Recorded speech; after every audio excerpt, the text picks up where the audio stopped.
આજે પૂર્ણિમાનો દિવસ ધર્મસભાને અંદર બેસવાનો તક મળ્યો. એમની આસણ પર બઠે બઠે આપણા જીવનનો, આપણા અવતારનો, આપણા ધર્મનો કંઈક જાણવાને लिए આજે ભગત છે, ભક્તાણીઓ છે, બધાને આજ મા મહિનાનો નેમ કરવાથી ભગવાન બધા નજીક લાગી ગયો, ભગવાન બધા ભેવો લાગી ગયો. શું કરવાથી?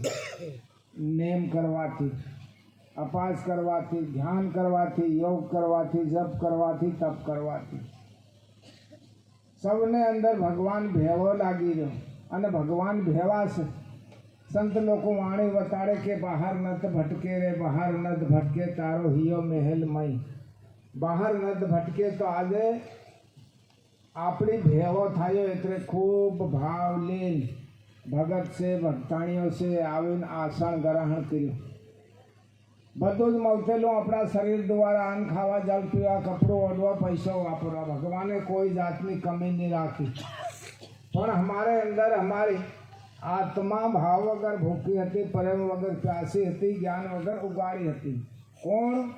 हमारी आत्मा रखड़तेली, प्यास वगर प्यासी थी, प्रेम वगर और ज्ञान वगर उगाड़ी थी.